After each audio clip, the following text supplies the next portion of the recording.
Hello, everyone. We're officially recording right now. Welcome to 1 in 6 Supports Montclair Friday group.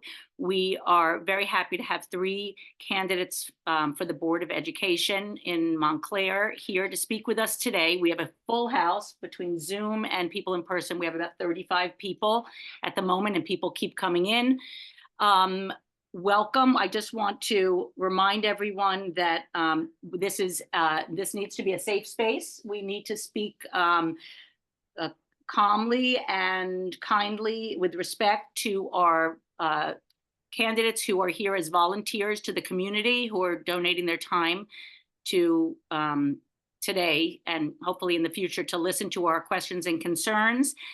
And if you are on the Zoom, please know that if you use your name, this is a recording, so please just state your question and know that this will be recorded, and this is being sent out to the Friday group, to our 630 person listserv. I need to add a caveat that I do not have control over where this, if somebody from the group sends the video out, I don't have control over that, even though it's just supposed to be for our group. So I just want to let you know that, because we did have a concern last time we had Board of Ed, that somebody was concerned because the video left the Friday group, but it was just information that they were talking about the Board of Ed. So anyway, thank you so much.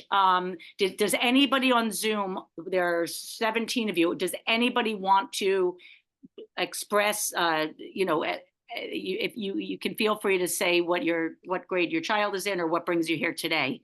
If not, we can start our discussion. So I do have a question. I'm sorry, I'm losing my voice. Okay. But can you hear me? Yes, we can hear you. Okay. So I have a child out of district, 18 years old. So he will be out of the district at 21. My concern and question is, because of what I'm hearing in reference to the funding, and, I feel very uneasy about him even making it the next 2 years in what is right now successful for him in a place that he is thriving. And that obviously I want him to be able to he's in the middle of transitioning right now and, doing job sampling and out in the community. So my concern is what is going to happen if funding is pulled and they don't have the money to pay for the out of district school. Thank you. Anyone else online? And we'll get to that. We're going to have the candidates introduce themselves and we'll answer some questions after. Anyone else want to bring anything up before we begin? Okay. All right. Thank you. Do you want to just introduce yourselves? And thank you again for being here. I'm Chrissy Thomas. I'm a write-in candidate, so I'm not on the ballot. I won't be on the ballot. You won't see my name when you go up there. But I went through the Montclair public school system from K through 12. I skipped a year, so I skipped like 11th grade, I guess. And I went on to get my master's in public policy and my law degree and my master's in business administration. So I can read spreadsheets, and I'm running because there were not 3 candidates that had not served on the board during a time of dysfunction and during this time of, I don't think it's their fault. I just think that this is a tremendous lack of oversight. And I think that I can bring some transparency. I've been very active and involved with the town in general. I've lived here most of my, like through my childhood, obviously. I went away to school. I worked in the White House. I came back to take care of my dying mother, and I chose to raise my daughter here. She went through Edgemont and Buzz, and now is at the high school. She's a freshman varsity field hockey player. She's the goalie. We just lost to MKA yesterday. So we're kind of bummed we're not in the counties, but it's it's been a shocking time because taxes are going up and up and up, and discovering even the idea of a $20 million deficit is surreal to me. I don't know how we got here. I don't know how there hasn't been an audit. I'm hearing the private public meetings, and I'm really impressed by what's going on with them now. But that's basically who I am and why I'm running, because I care deeply about this town and about everybody in it and about staying here and about what happens to my money. It's a lot of money. And I think that we can get on track, but I think we need a bunch of smart people to get on board that want to change the way things have been done so that it is more transparent and more open. They don't just say it's going to be transparent someday when there's a crisis. It's ahead of time.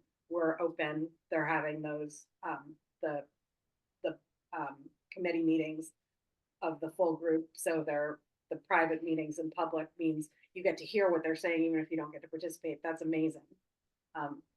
So that's who I am. Okay, I'm Carrie McMahon. Hello, everyone.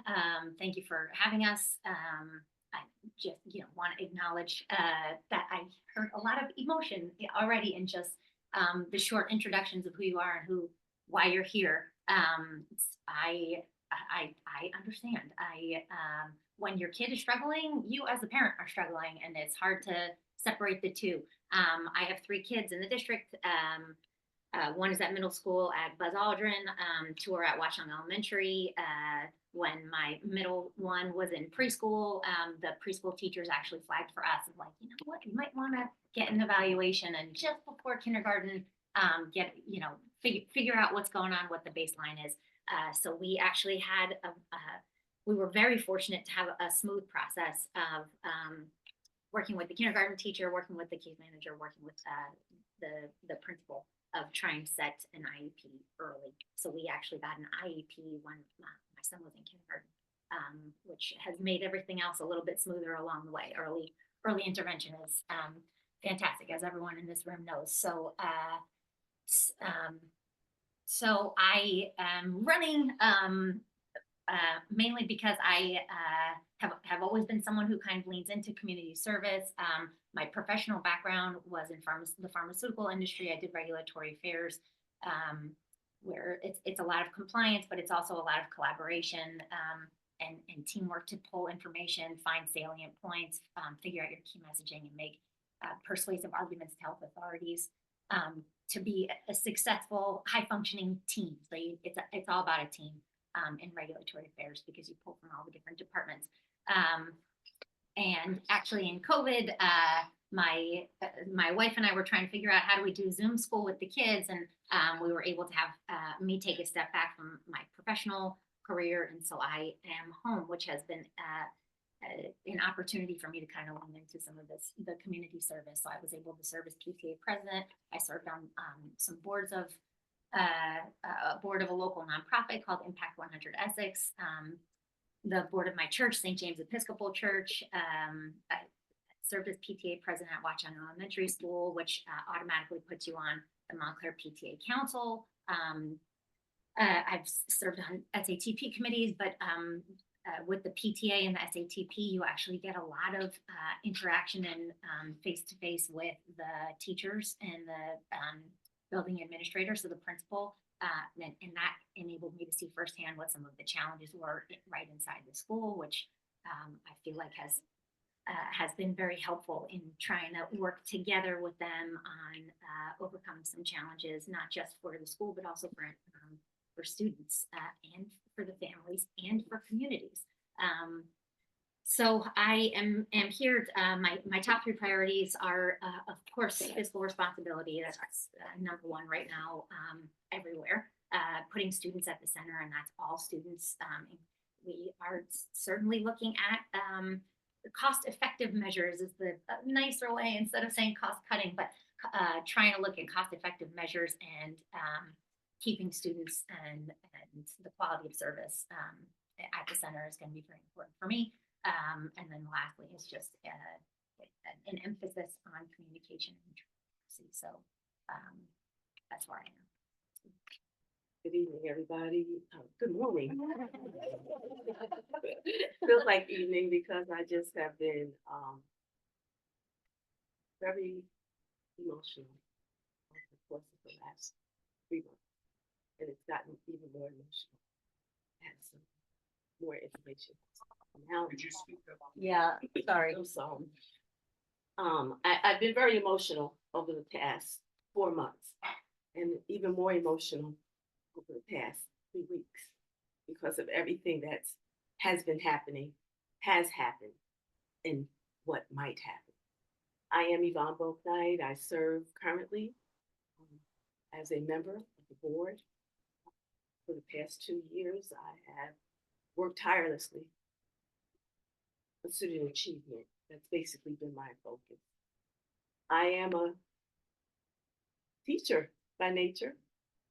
Worked for 39 years in education, from pre-K through college. I worked at the college level as well, training teachers to implement technology into their curriculum. I've trained teachers at the school level as a trainer and curriculum developer with literacy, teaching teachers best practices for literacy instruction. I've been a classroom teacher as well, grades 4 through 8. Okay, excuse me. And then I also worked a few years with first grade in the classroom. So I bring to the board educational expertise. I will say that. If you ask anyone about the work that I've done in the 5 districts that I served, as well as at Kane University, they would say I made a difference. I'm not just saying that because it's me, but that's what people say about me. But I do want to read something to you because, as I said, I've been very emotional. I'm a teacher. And what happened on the other day really hurt my soul. I'm going to be honest with you. So that can I read a personal accountability statement? As a member of the Montclair Board of Education for the past 2 years, I have worked to uphold the trust placed in me by our community and to advance the educational mission of our district. I recognize that as a board, we share collective responsibility for the district's financial stability and stewardship for public funds. Although I did not serve on the Finance Committee during the period in which Montclair incurred a $19,000 deficit. Million. I wish it was 1,000. I understand that all board members have fiduciary duties, and that includes reviewing financial information, asking informed questions, which I did. I asked the hard questions, and maintaining awareness of the district's financial position. I take this responsibility seriously, and I acknowledge my part in ensuring that the board maintains vigilant oversight of district finances. I also recognize this is an opportunity for continued learning and improvement in how I approach my governance role.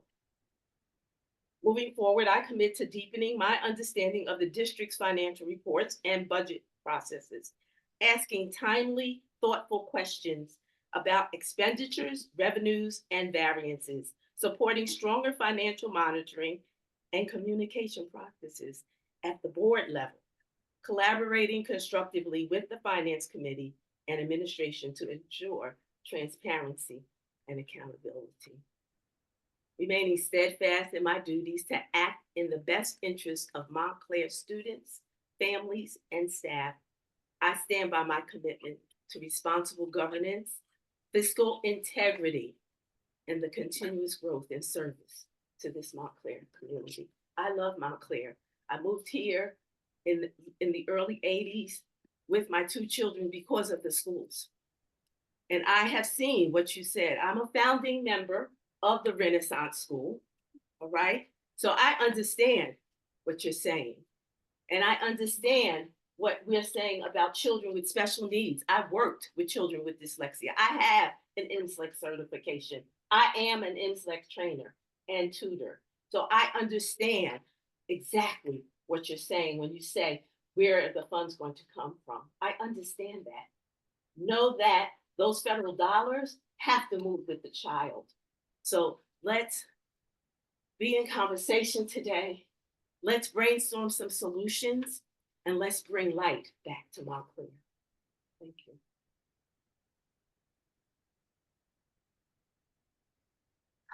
Okay, well, someone has a question here. Thank you all for introducing yourselves. Someone has a question here. They are asking, what experiences does each one of you have with special education, and how will you ensure that our kids are supported or that their needs are met if elected? So touched on it a little, but anybody want to speak a little more to that? Sure.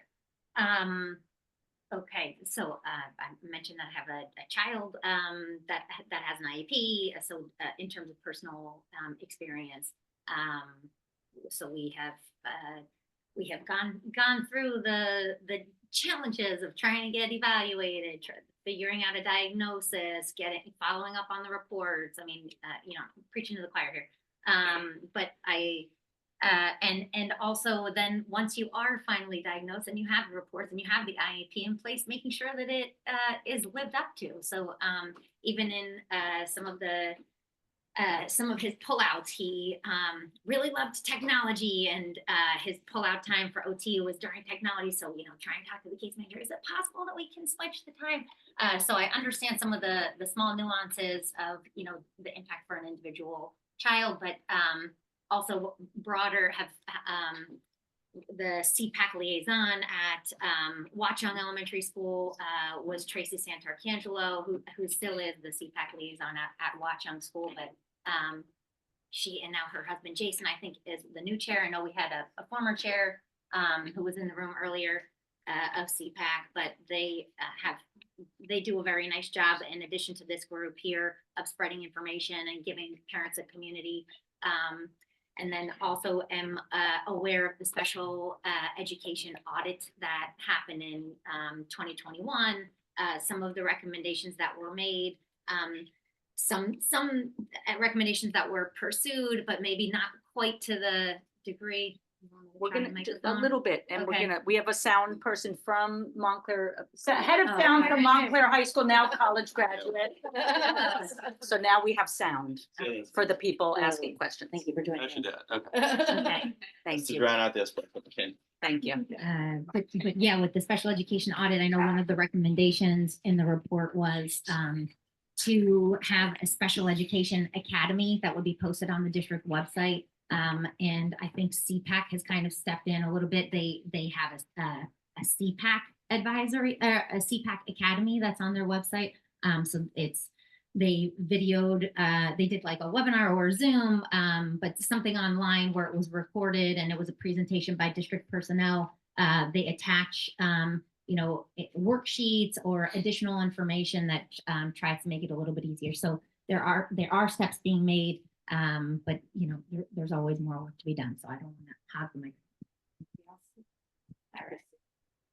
microphone. I don't have a student with special needs. I'm lucky to have a student that has her own needs, just like everybody else. But I do have a daughter that has severe allergies and that has needed nursing care. I do understand the issues that we all face, and I understand from a legal perspective that it's cheaper to not get sued and to take care of people ahead of time.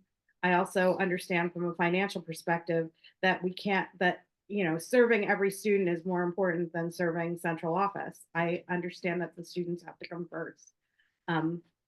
My involvement with these groups, comes primarily from running for mayor of Montclair before, and for trying to get involved with all of the different interests that our town has. And I know we all think alike, and that's why I'm here, because I care about your kids as much as I care about my kid. We're all the same, and I went through the school system when it was different. I was lucky. I got to be here when in the early 70s, the mid 70s, when the magnet schools hit their stride, and they were really, at that time, it was separate classrooms. There was one classroom for all, it was Mrs. Banks' class, and she was the best teacher, and the all of the special needs kids were in one classroom, and they had lunch with us, and they, but they had certain classes with us, and it was a different time, and we've learned a lot since then. So just my personal experience of going through and seeing now all the lawsuits and all of the frustration that everybody faces with their just even keeping your IEP is, it's a little unbelievable. We have so much money, and what are we doing with it other than paying people's insurance and taxes, paying salaries of people that we don't necessarily, I mean, we have to be more vigilant about what we're doing. And I know that in the past, the position of the Board of Ed has been, we speak as a unit, we don't speak out individually. I want to change that as much as we can within the boundaries of the law.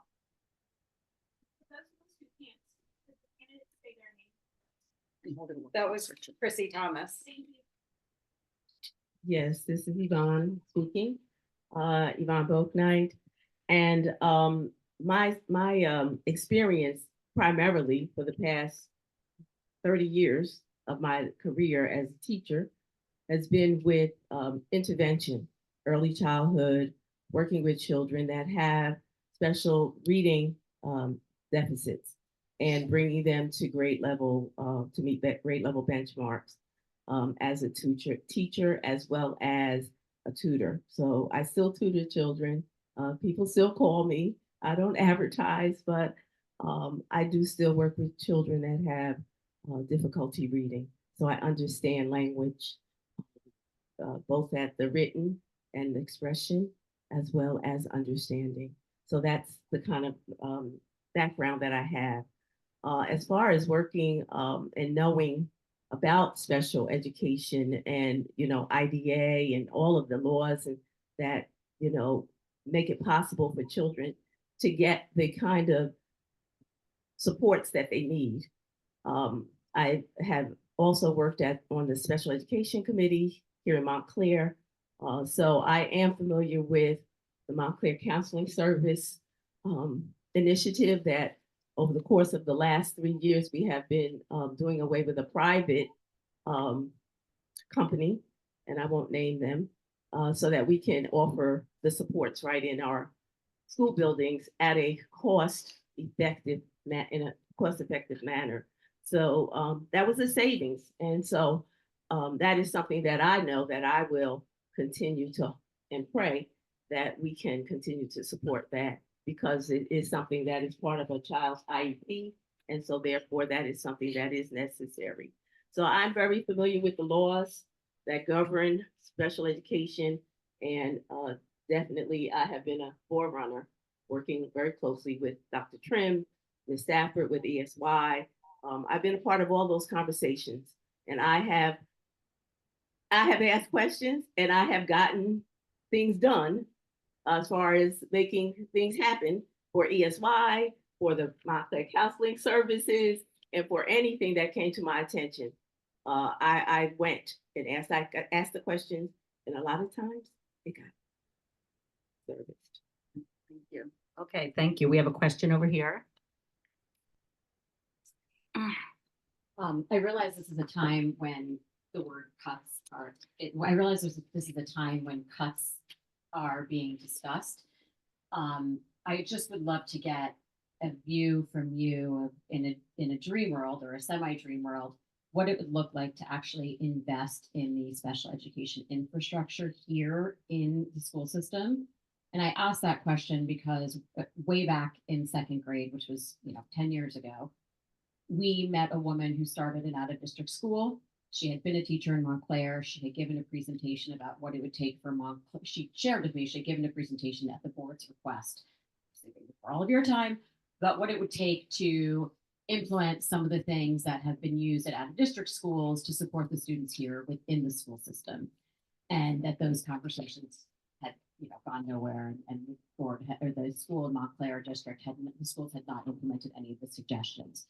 But along the way, having met a lot of people and having had the experience of going out of district with lots of disagreement, I have found that there is very little interest in return on investment, i.e. these kids get sent out of district because the school district can't accommodate them. But I really haven't heard any interest on behalf of Ms. Trim and her department and her predecessor, of course, prior to that audit, about where the dollars are going and what return on investment the Board of Ed and the school district is getting from these out-of-district schools. We have been sent to a number of them to interview. Seems like the case managers are learning along the way. And I just don't think there's an understanding through the board and through the school system about what these out-of-district schools do or do not provide. And so perhaps there could be an investment within the Montclair district to service the different needs of a lot of us and all the people on Zoom and all the people who are not able to make it today who have differential learning needs. Their children need different things than perhaps what is offered at a standard in a standard classroom. So I know it's a dream world, but I'd love to hear about your vision of what special education in this district would actually look like. Oh, there's something wrong. Put on?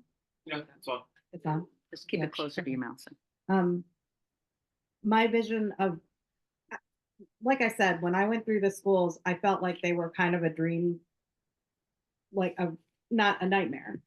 And I felt like within our school, I went to Edgemont, and within our school, we had not only neuroatypical students, a lot of them. There were at least 35 kids that were, they had all different kinds of disabilities. They were in one main classroom, but we also had things like the speech therapist, like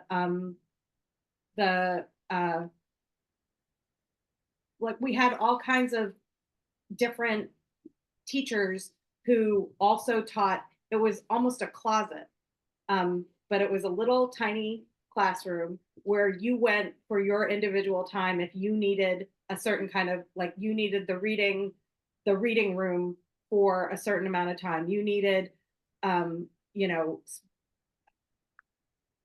it would be called something like a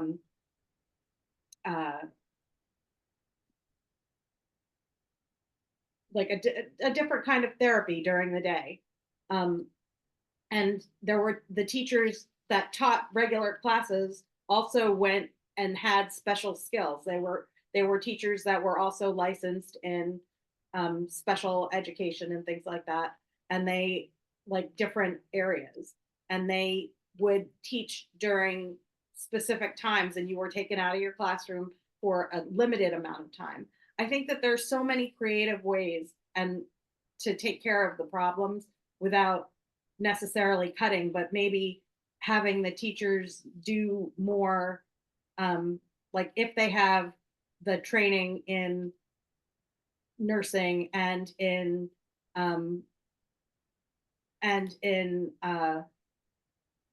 like, I'm trying to think of the words for it, Case management? Not even in case management, in specific therapies that they have to lend their skills during the day. They don't, I mean, a lot of it is contract negotiation. A lot of it is, trying, and it's not putting it all on the teachers, but on creative ways of filling the needs that we have, as opposed to just saying, oh, well, the insurance is rising faster than the cost of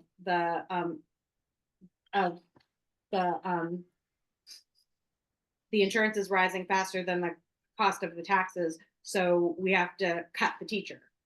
That's not the answer. I think that we need to think of creative ways to get the needs met in district. And I think that by doing that, having a place where people want to come, that's also a money earner for us. If we have all of these programs available, then the school actually gets paid to do that. And we don't have as many lawsuits and we don't have as many problems. But we're not even negotiating. We're not even answering questions when people have them.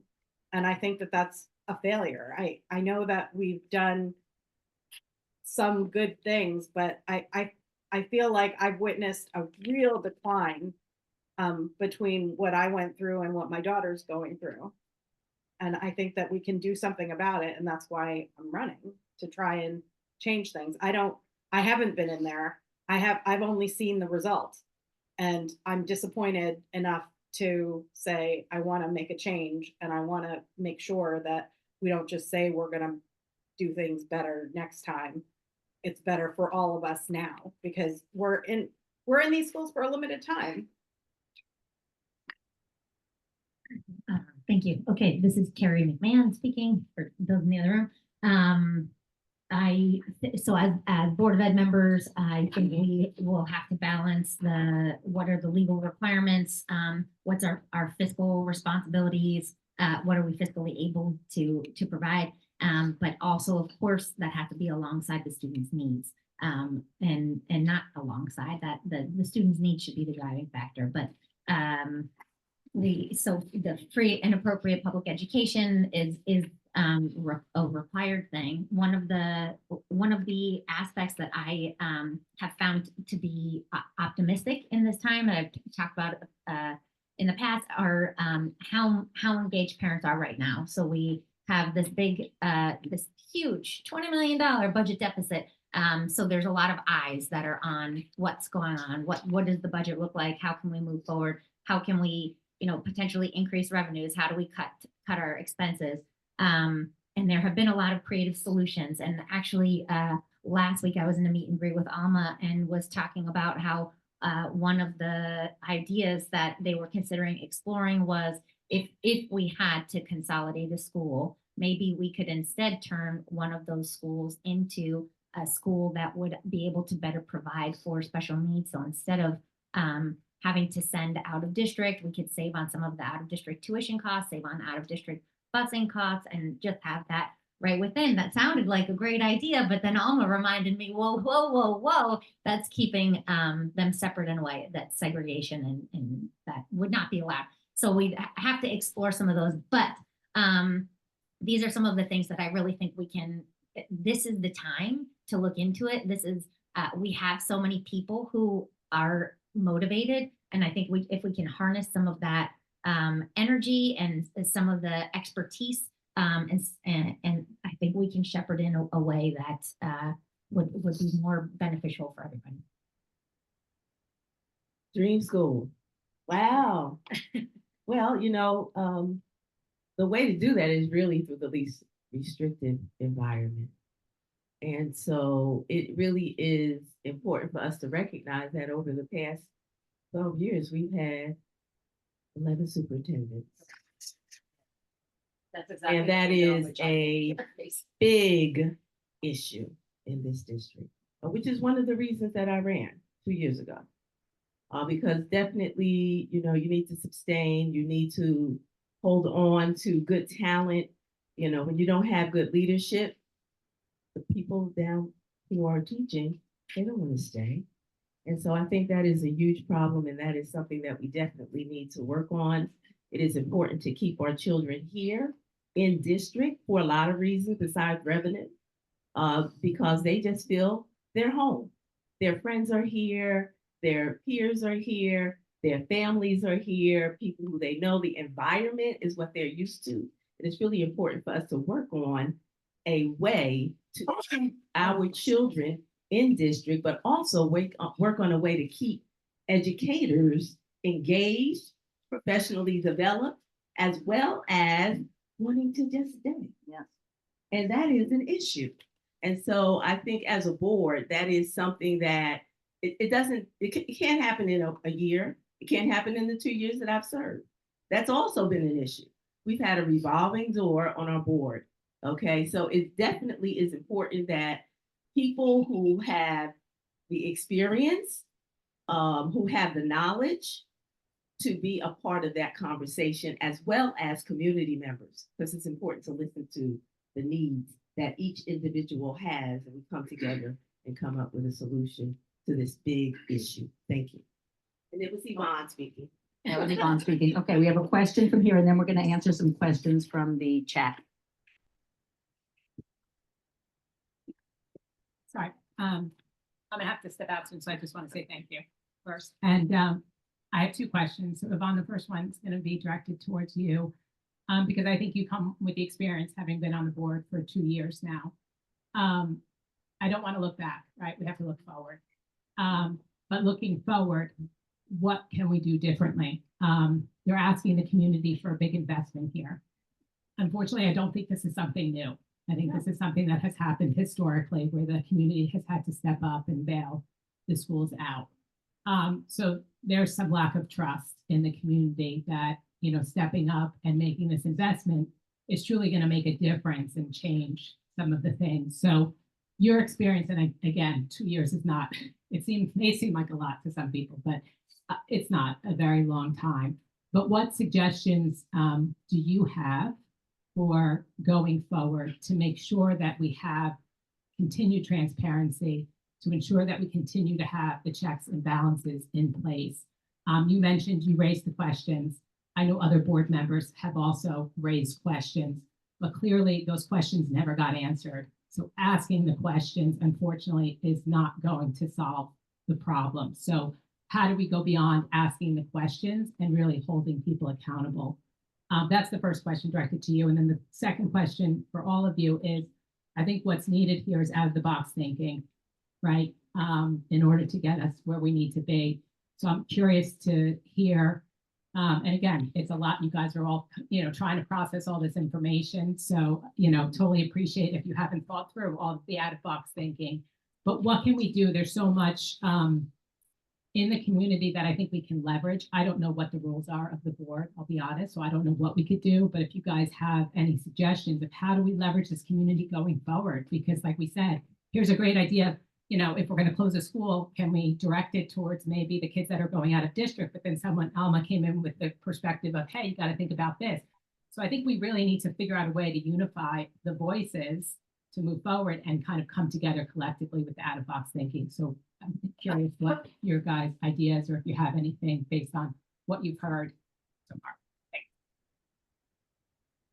Yes, it's been a lot, and I think, you know, key. I've thought about this a lot. Like, what can we do to get out of this mess? How can we build trust again? Those are questions that keep me up at night.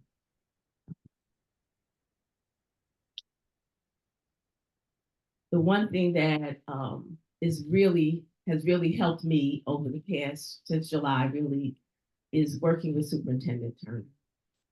Having the opportunity to sit down with her at least once a week in a one-on-one, and really just kind of hear from her what her side is doing, and also bring in what I'm hearing from the community. I think that's been really helpful, and helping Superintendent Turner make some changes in terms of transparency. Having town hall meetings and those types of things have been critical, because that is a way to hear from the community. Because as a board member, when we get to the board meeting, our job is to do board business, you know, to go through all the resolutions and all the, you know, all of that. So that is not a time to really engage or even answer questions when people come to the podium.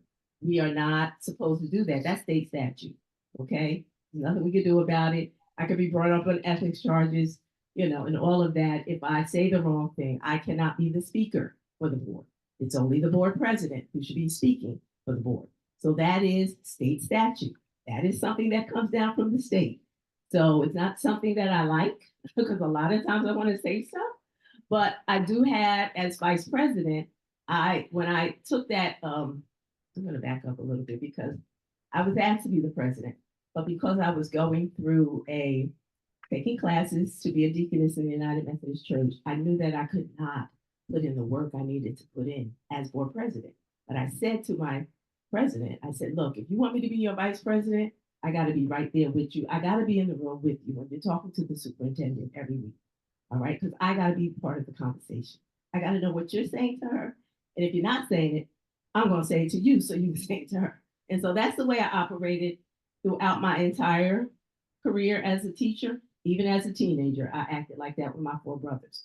But anyway, so, I think, out of the box thinking, having conversations with community, letting community partners be a part of that conversation so that we can move together to meet the goals of our strategic plan. Because we have the strategic plan. It's fabulous. I don't know how many of you were a part of that process, but people from the community created that strategic plan.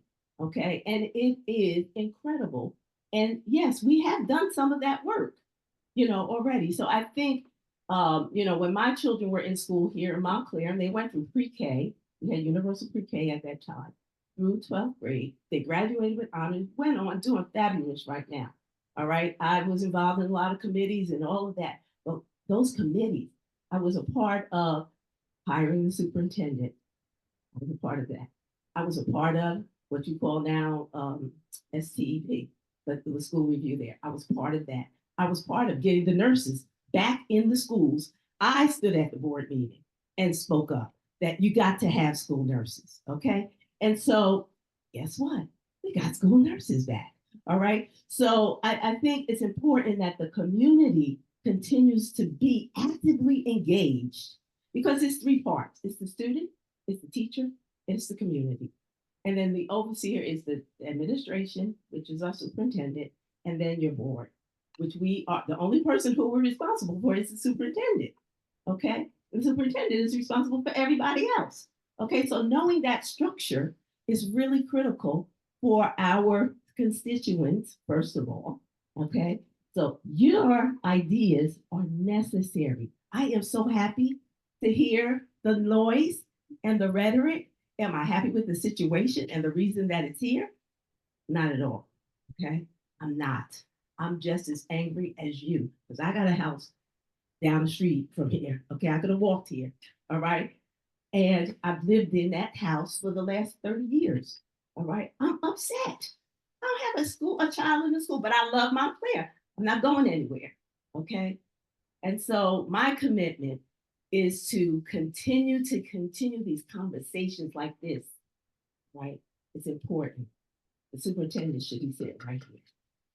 Okay. That's what needs to happen. Thank you. Okay, this is Carrie McMahon.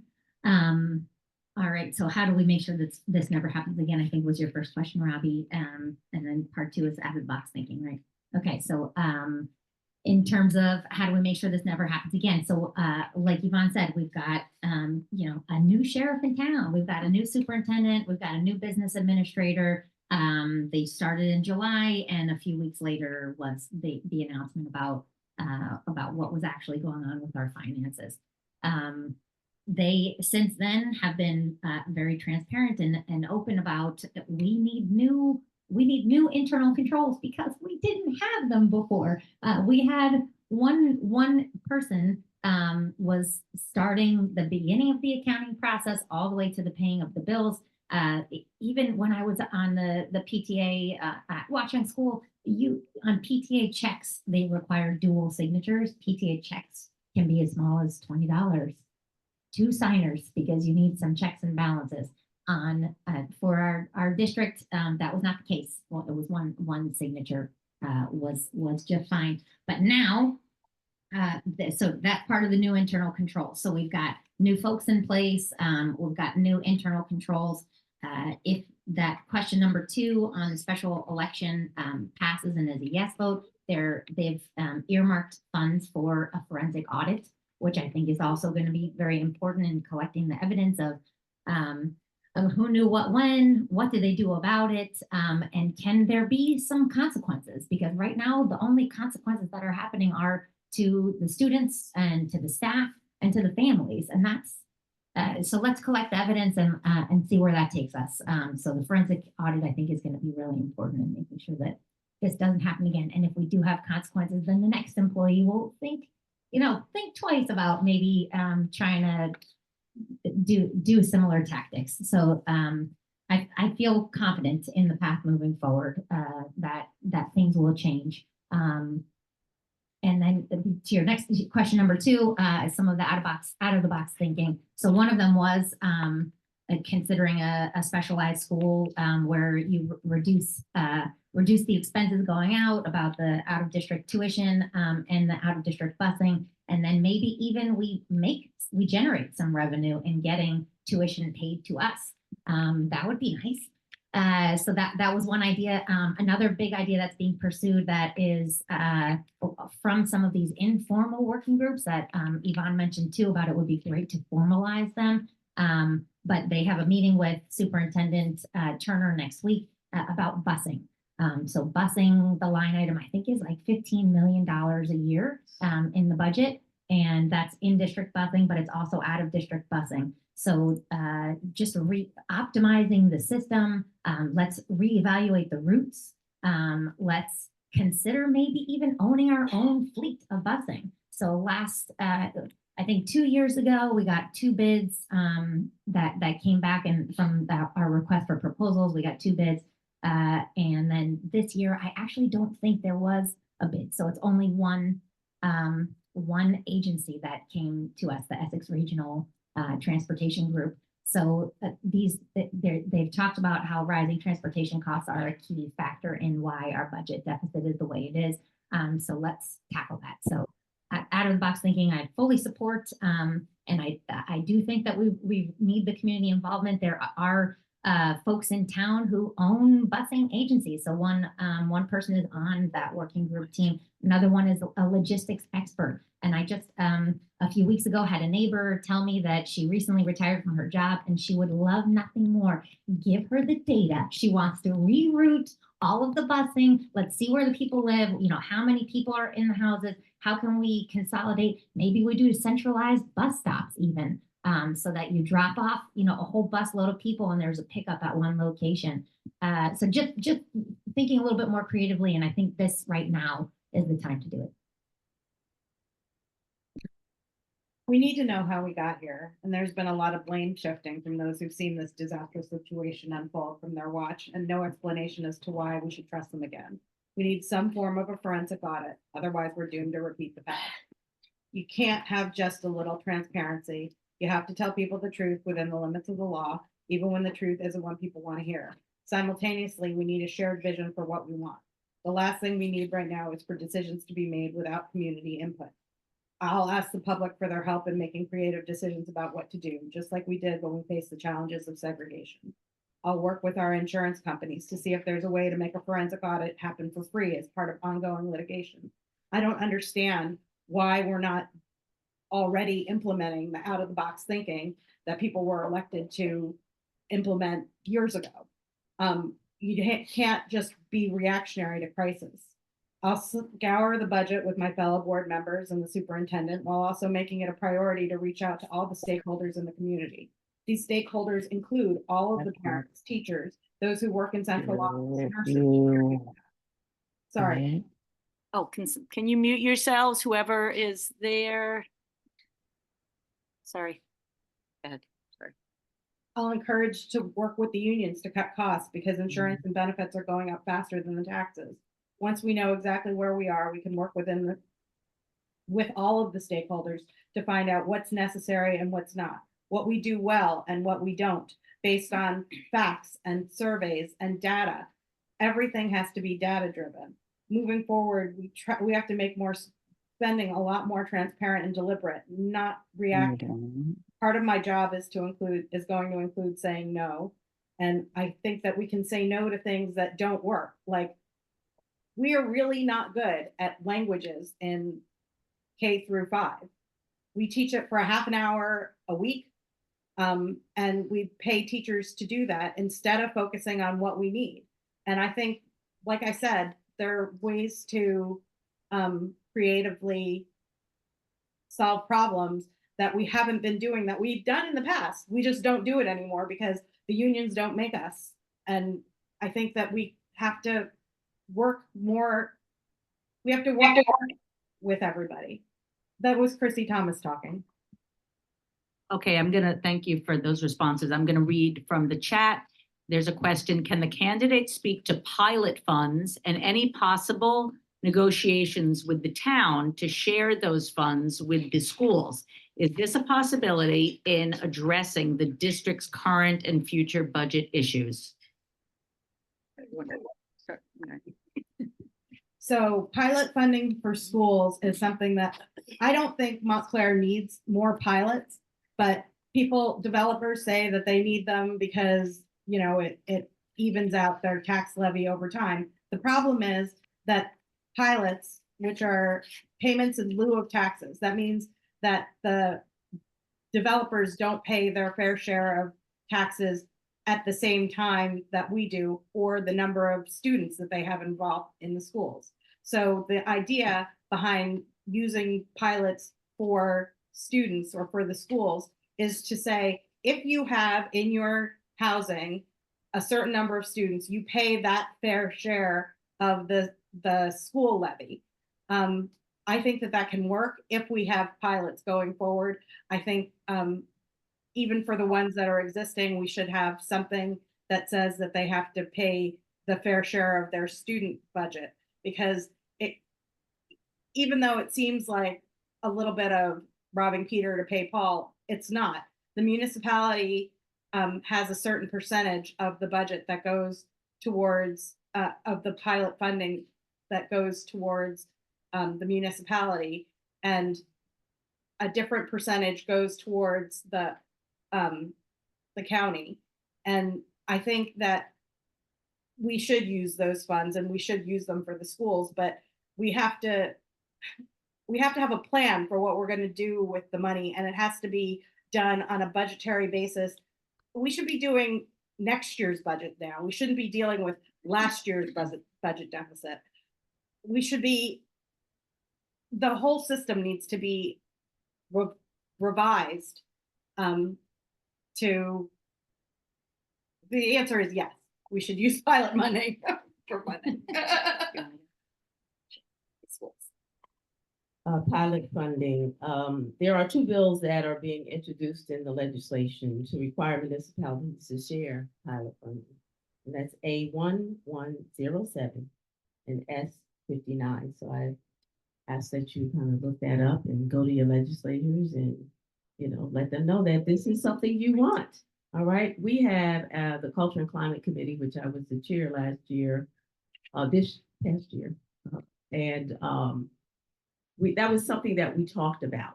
And we also did the work as finding out like how many children are in our public schools that are in the buildings that are receiving, that the town is receiving pilot funds for.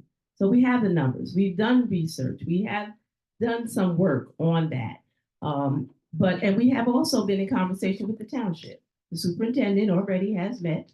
That is something that we asked her to do, and she did. She's met with the mayor. She's met with the finance committee. However, they said no, they couldn't help us at this time. But that doesn't mean that we're stopping there, all right? Because it is important that some of those funds, just like in Verona, just like in Egg Harbor, just like in Atlantic City, those places have made a commitment to the township to give parts of that 2% back to the schools. Yes, is the very short answer. Yes, we should definitely get pilot funds to come to the district. So the challenge that my colleagues up here just explained is that with pilot funding, the school district gets 0% of those taxes. So 0% goes to the school, and I think it's 80-something% goes to the town, and then maybe 15 or something goes to the county, but the school gets 0. And the initial thinking there was that in those locations, in those developments, there wouldn't be families with school-age children. So therefore, they shouldn't have to allocate any money to go to the district. But what the research that Yvonne has been talking about has indicated is that is not true. We do have a lot of students that are there. I think it's to the tune of 200 to 300, something like that. But if you go back to the regular percentage of the tax allocation and the distribution, so schools in our regular taxes get 58%. The town gets like 28%, and then the county gets whatever, the 15, something like that. Check me on my math. But the school district gets a majority of the taxes. And with these pilot funds, we're getting 0%. So that the money from the pilot funds that would come to the district, if you followed those percentages, just following the same percentages, not asking for more, just following the same percentages, gets to like $2.4 million was the estimate, the last estimate that I saw from the numbers. So that's a significant amount of money. It's not $20 million, but it's a good chunk. It'll certainly help any amount of money. We even just in the getting back, reclaiming the bonded of insurance was $500,000 for the role of the prior business administrator.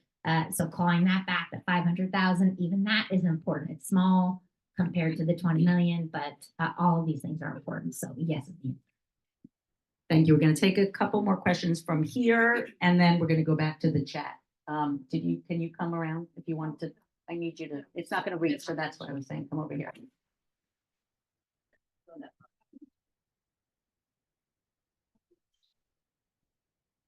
Hi, I'm Sophie. Priya Lavani. As I said before, I'm a professor at Montclair State University. I'm not going to ask you a question about the budget, but about something else that is very close to my heart and my life's work, and that is inclusive education. So I'm sure you're already probably aware of New Jersey's record on inclusive education. That data has been abysmal for decades. But lately it's been getting a bit of press so that more people, there was something in the Hedginger report. So before I ask my question, actually, I sort of a fun fact question to you all and everyone here. Where does New Jersey stand out of all 50 states on inclusive education, 1 being the best and 50 being the worst? This is not my actual question, so just a number shout out. It's 50. You're not supposed to answer. I don't know for sure. What would you say? 45. 40. 50. And it's a well-kept secret that I scream out as I walk down the streets every day and say at every class that I've ever taught and every webinar I've ever done. But I can assure you it's going to remain a well-kept secret even after today. I've been doing this so many years. Trust me, I'll ask this in 10 years and people will still guess. Anyway, having said that, New Jersey struggles and it is far behind many progressive organizations. Montclair touts itself as being a very inclusive, progressive district. A lot of people move here. Some people move here for inclusive education and then are surprised. I have accompanied dozens, at least, parents to their IEP meetings. So not only am I a researcher on this topic, but I'm a parent, and I've accompanied many parents. So some things are quite startling as to what's happening in our district. So my question is requiring a short answer, and then we can move on. I'm not asking for a long answer. The question is, inclusive education as civil right or inclusive education as a choice? Civil right. Well, education to me is a civil right. And so definitely inclusive education is a civil right. It is something that is necessary in order to develop an entire child. But we maintain segregated schools, which contradicts, but I'm just saying what I believe, all right, and what I fight for, and what I have fought for in the past and will still always say that education is a civil right, and definitely inclusive education is a civil right. Classes should be inclusive. I concur. Civil rights, I would say the inclusion classrooms benefit, inclusive classrooms benefit all students, not just the folks that have special needs. It makes the student, all students, a little bit more socially, emotionally capable. They learn teamwork. They learn sometimes the other students will help educate the ones that might need a little bit of extra help. It helps prepare them for life after school to be able to work in diverse environments and yes, civil rights. Civil right. Thank you. Okay, we have a question over here. Good job. My grandma always used to say it takes all different kinds of people to make the world go round. And I truly believe that. And I think about that often when I vote in all the elections, right? I look at it and say, great, you're a teacher. You bring that responsibility of a teacher to the board. Great. You're in regulatory affairs. You bring a whole different set of skills that the board needs, right? And a lawyer, right? I don't want everybody to be the same because we're not all the same and our kids are not all the same. But I often think about like, how do you hold that accountability to the group of stakeholders here, right? Once I elect you, what happens, right? Some people can't go to the public Board of Ed meetings and speak publicly, right? Some people can't voice their opinions in that way, but everybody's voice is so important. And I think that Montclair is short of a lot of things, but we're not short of a lot of parents that want to give our all to their kids, right? And a lot of people just that live in the town that want to continue to fight for these kids and be there. So I want to know, how do you hold each other accountable, right, on the board, and for the skills and the diversity that you bring, but also how do you be accountable to all of us once you're elected so that our voices are still heard, right? This is just one small group of parents that are bringing their voice forward, but there's a lot of other families with a lot of other different needs, and how do you continue that conversation so that it's an open door, not just who speaks at the public forum. I think there's a lot of other voices that still continue to be heard. And so we're talking about creative solutions and out of the box thinking, right? A lot of some of those ideas have been coming from parents that still want to be there, right? So you're talking about somebody that's got a board expertise, a busing expertise, and other parents that have different expertise, right? How do we bring all those like diverse values to be heard to the table, even if people don't have time to go to survey, right?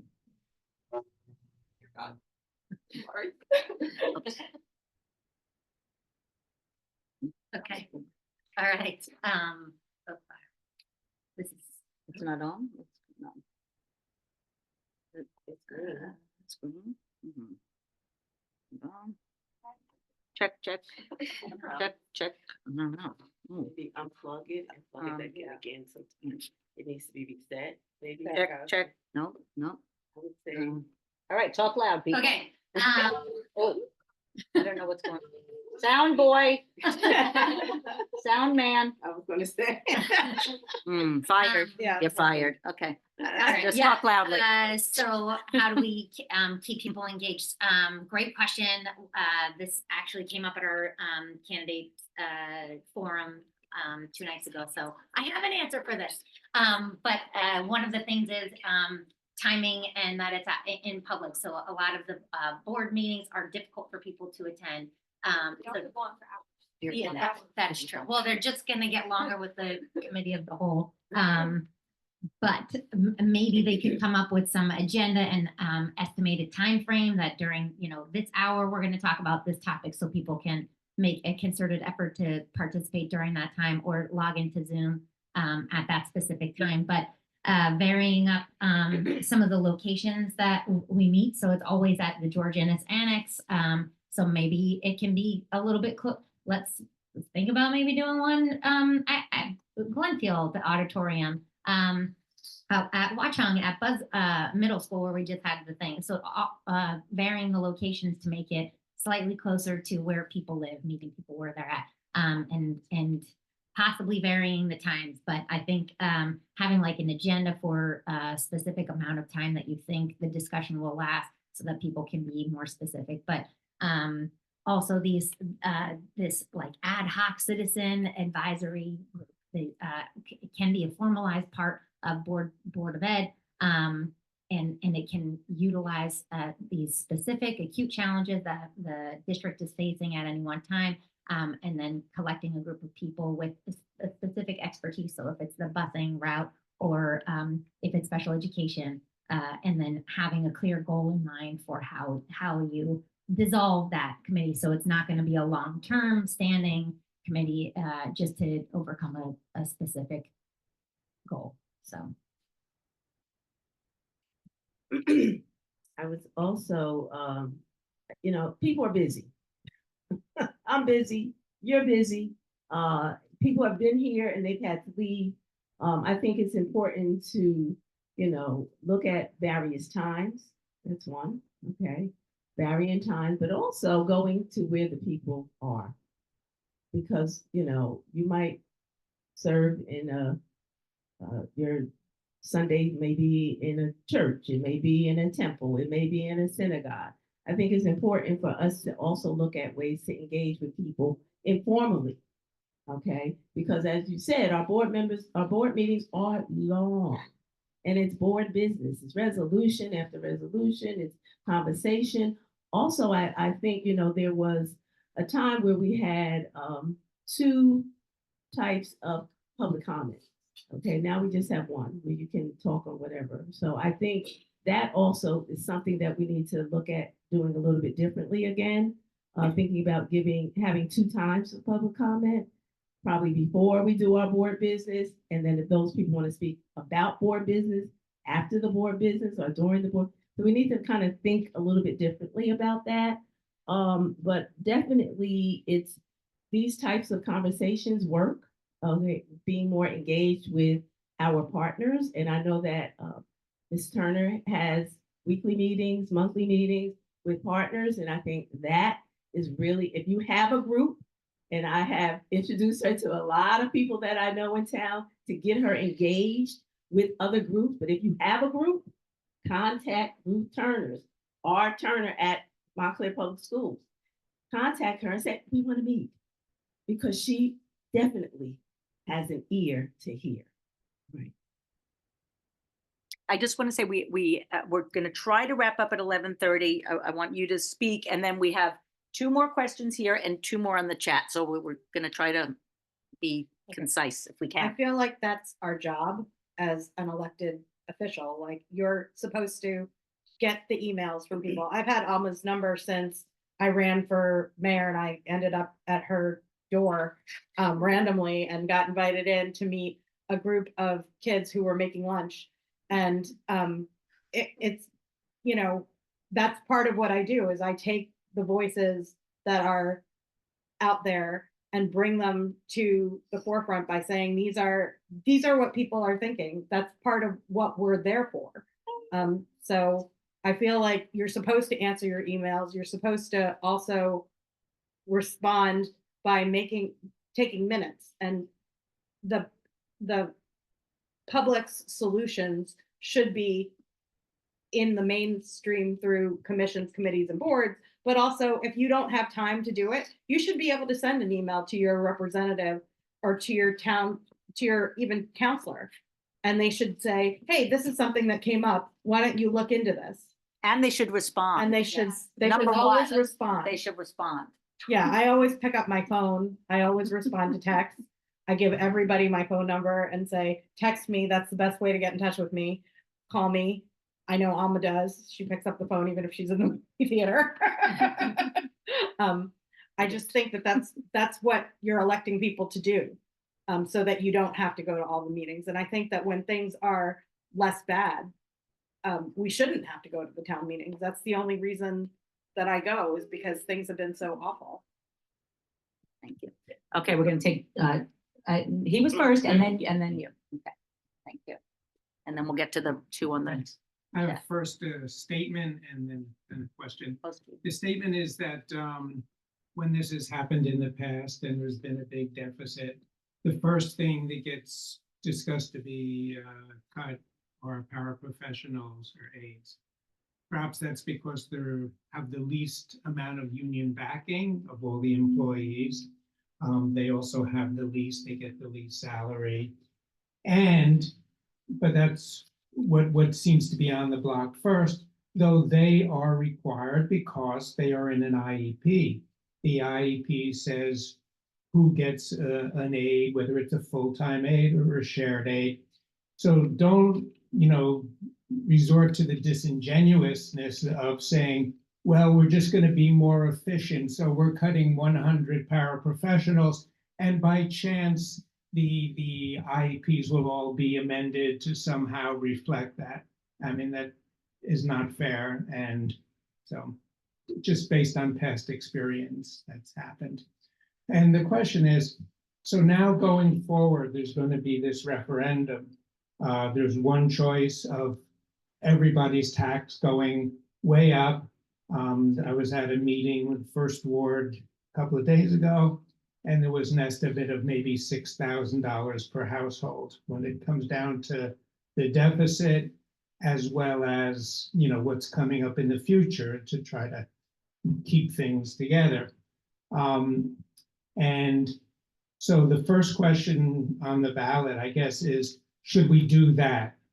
The second question is, if that doesn't pass, then we take out a loan with the state, and the tax increases go up gradually over the next couple of years. Though that comes with a monitoring. It's not a complete takeover, but a monitoring of the school district. There is someone who has to sign off on particular expenditures. So you, as possibly incoming Board of Ed people, and thinking about Montclair, and everybody is a resident, and what the effect is of like such a large tax increase would be to keeping the diversity that is in Montclair, or perhaps slowing the slide of diversity in Montclair. How would you recommend that people vote? Are you okay with the monitor? Is it okay to have some kind of state oversight? Or do you want to keep it totally within, Montclair? Though if that happens, then there's that huge upfront tax increase. And let's try to be quick if we can. Yvonne is speaking, and I'm speaking personally because I serve on the board, so I really can't say how you should vote. I know how I will vote. All right. I will say yes to the first. All right. Because that question is to pay off the back so that then if question 2 passes, then we will pay back the state and we will lose the state monitoring. I have seen what happens when districts have a state monitor just for fiscal oversight. And so, if you think about what happened in Jackson just recently, it's not good, okay? Because the board said that this is what we want to fund, and the monitor said no. All right, so I think local control is the best way to go. As a resident, that's why I'm voting yes on the 1 and yes on 2. Not question number 1, as Yvonne said, is is paying off the expenses that we already have, the payments that we know we need to make. So that's either we do it over time with the state loan, or we do it all at once. If question 1 is a no, and we do get in the state monitor to have that financial decision-making power and authority, the override of the board and the superintendent, we also have to pay that person. So I'm not sure if everybody understands that piece. When I've been talking to people, not everybody gets that. We're not just taking money from the state and they're just giving us this monitor to help us, shepherd us through this time. We're paying for their services. It's $125 an hour. It's a maximum of 32 hours per week.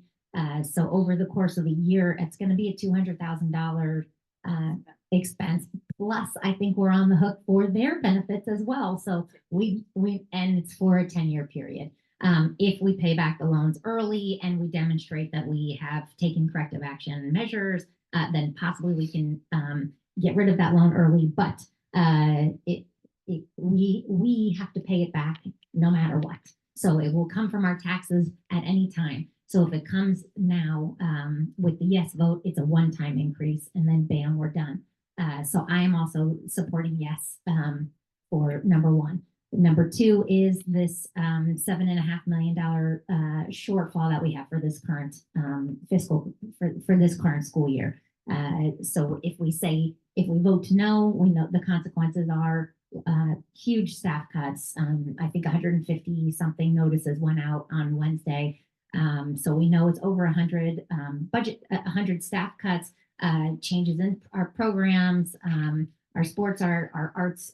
It's pervasive. And that's only covers 5 million. That doesn't even get us the whole way. So we know more would have to happen if it's a no on number two. So I am voting yes on number two also. But I also recognize that we have an affordability challenge here in Montclair, and not everyone is able to do these things. So one of the other aspects of some of these informal working groups, I'm sorry, I'm taking a long time, Alma, but one of these other aspects of the informal working group is to look at some aid for folks in town who might not be able to afford the full price tag. So I hope that's positive.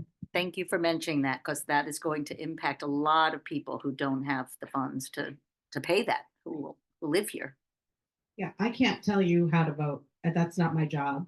We're going to come in after the vote has already taken place, and we're going to have to deal with the results, whatever they are. And I think the audit is going to happen no matter what, and it needs to. I think that we might have to work with a state monitor, and I'm ready to do that. That's what my training has been for. I have an MBA. I have a master's in public policy. I have a law degree, and I'm not going to tell people how to vote, because I think that part of the problem is that we've been throwing money at problems. One of the solutions that's been brought up is, how about we get 5 billionaires that live in Montclair to each spend $5 million and just donate it and then start over? I don't think people want to just throw money at the problem. I think we want to think of creative solutions and keep us diverse. And we're not going to keep ourselves diverse by raising taxes even higher than they already are. And we're all getting reevaluated soon. They just passed the resolution to reevaluate on an emergency basis. So taxes are going to be raised no matter what, but what you vote for is your choice. Thank you. Okay, question here, and then we're going to just read the two questions from the chat. Thank you. Very quickly, kind of building on the previous gentleman's statement, the district has just sent out over 100 pink slips, and it was based on seniority. Now, my kids are young, so I'm still learning about how the whole system works, and I don't really know exactly everything, but it's based on seniority. So a lot of young, good teachers were cut, and there are a lot of bad older teachers still in the district. My understanding, what I've been hearing from other people, is that the union has a lot of power, and it is not always in the best interest. It doesn't wield it in the best interest of the students. And as Board of Ed members, how would you like to see that changed, the relationship with the union? What would you like to see changed, and in a way that would improve the overall quality of educators in the district? Thank you.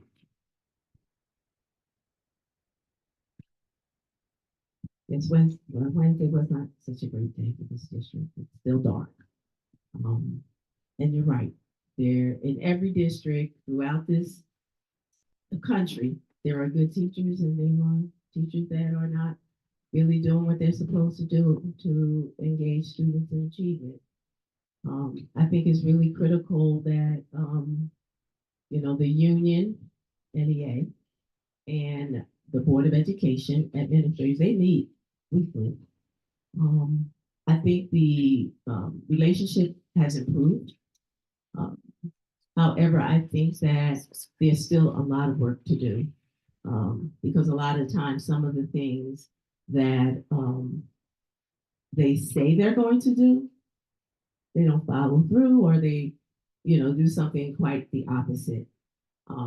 So I think, we have a DLT, which is the district leadership team. We come together once a month. There are board members, there are teachers, there are MEA members, there are administrators. And so we are working toward building a relationship. And that happened 3 years ago. It's a program through Rutgers. So it doesn't cost us anything, but it is a way to build the relationships so that we can work better together in engaging in conversations to bring about equity, to bring about diversity, to bring about just understanding of where we're going as a district, working together as a team, admin, MEA, and teachers and board. So it's fourfold. So I think that has helped to build a relationship. Going forward, as far as like seniority, that's something from the state level. So that's something that would have to be worked out with legislation and advocacy and all of that. That is historically, it's happened everywhere, okay, that is going by seniority, and it's not good, all right? But across this state, that is just what has happened, okay? Once someone gets tenured, it was 3 years in a day. Now it's 4 years in a day, okay? So that's through legislation that changed, okay? But I think it needs to be more ongoing. And the only way that it's going to change is if community people start to write to their legislators and say, something has to change, because we got these teachers who have been here 20 years and all they're doing is the same thing that they did 15 years ago. All right. Nothing's changed. They're not even going with the curriculum that's been introduced and saying they're not doing it. I've seen it. I had to go into classrooms with teachers like that and make changes. Okay. Very difficult to do. Okay. But if they wanted to keep their job, that's also something.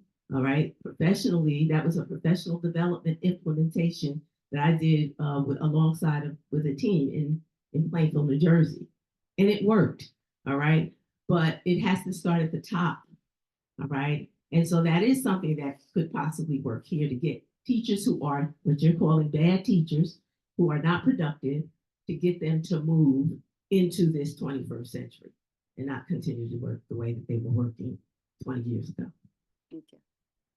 Yes, so the tenured system, we are where we are in the state of New Jersey, where it is the seniority has the ability to stay. But I think that some actions that we can take moving forward are encouraging the building administrators, the principals, to start documenting some corrective action plans of those teachers that are not as productive or are not meeting their job requirements, or are doing the work from 15 years ago and not meeting the current curriculum. But that has to be documented. When you're tenured, it has to be a documented case. You have to do a lot of work.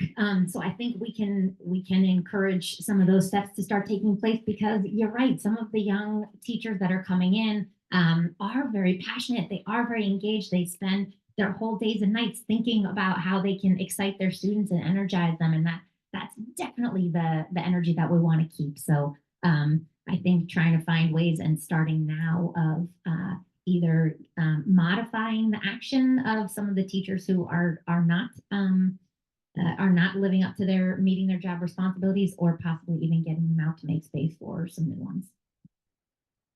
Let's keep this quick because we got to get Yeah, two I more quick agree. questions. The NJEA is powerful. The MEA is powerful, and we have to get them to use their power for good. They know who the good teachers are. They know who the bad teachers are, and we have to work with the unions to make things that we want to have happen.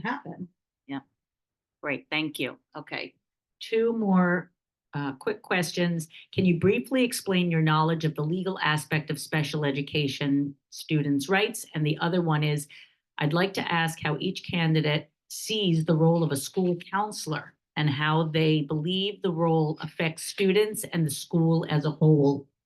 Okay, so school counselors and I already forgot the other one. Your understanding of special education and the legal rights of students. Anybody want to speak to that? School counselors are necessary. They are the backbone of, you know, the life of a student when they're having difficulty learning how to engage with in conversations. SEL, you know, that is social emotional learning. Counselors are doing that work, and I think it's necessary, especially in the climate that we're living in, that we make sure that our children feel safe, that emotionally as well as physically. And so the school counselor is the one, sometimes it's the nurse who becomes the school counselor. And so I think it's necessary to have those types of personnel in place so that children have another outlet outside of the classroom teacher that frees up the classroom teacher as well, so that they can do what they've been called to do, which is to, you know, make sure that the children are being educated, and then also have those other resources so that those children can also be able to feel safe socially and emotionally. And then in terms of the law in special education, yes, I keep up with it. I know it. I, you know, have been in conversation with many special education teachers. That is something that I've done in the work that I've done. It's been mostly with push in and pull out and, you know, all of that. That's what I've done I did that for the last 15 years in Glen Ridge, New Jersey as their reading specialist, literacy coach. And so I'm very familiar with working with children that have special needs. And so, you know, that is the work that I do. And so I try to keep abreast of it. Even though I'm no longer in the classroom, I'm still very concerned about it. And I have a passion to help children get to their benchmarks and to feel good about who they are. Yes, the school counselors are important. I echo all the things that Yvonne just said. They really do make a difference in the students' daily life. We heard one anecdotal story earlier in the introductions about the imperative nature of the high school student counselor. So, and then the next aspect of the legal requirements, we have the free and appropriate public education. Anything that's outlined or specifically spelled out in the IEPs and 504s must be met. We do have, you know, progress reports that come along. So I am familiar. Every student has a right to a free and public appropriate education.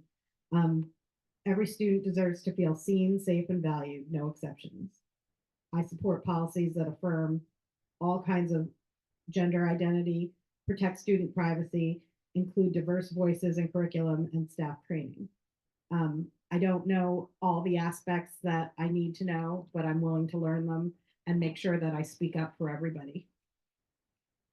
Okay, I think that wraps it up. We're so grateful that you've all come. Thank you so much. And I don't know if it was recorded, but we did get a message from Sean Long yesterday that he had a conflict that he could not change, and he is open to engaging with the disability community. And Milt Horowitz also mentioned that he had a longstanding doctor's appointment, so he could not make this today. And Brian Fleischer has pulled out of the election. So thank you all for coming. Thank you everyone who showed up today. We've had a very good turnout here, and I think it shows you how much of a force the disability community is in this town and how we are engaged. We may not be at all the meetings for obvious reasons, but we are here and we're not going anywhere, and we need our schools to take care of our children. So thank you for being here to listen to us and for your wonderful responses. So thank you to everyone who showed up on Zoom and in person. We're very grateful to everyone for taking the time to be engaged. I'd also like to tell you that you are free to share my telephone number with anybody. It's 201-988-6797. I'll, even whether I'm elected or not, I'll still be a voice for change always in Montclair and for helping anyone who needs to be heard. Thank you. And I think that goes for both of you as well, correct? Absolutely. Do you want to give your info? To make it all You can reach love out to and me at YB4BOE@gmail.com or 201-396-9531. You can text me 201-396-9531 and I definitely will get back to you. thank you. My name's Carrie McMahon. My email address is the McMahon, so it's MCMAHON, the number 4BOE@gmail.com. Thank you very much.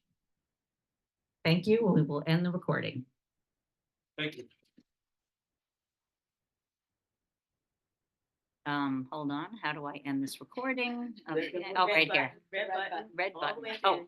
well, but no, but that's not the recording.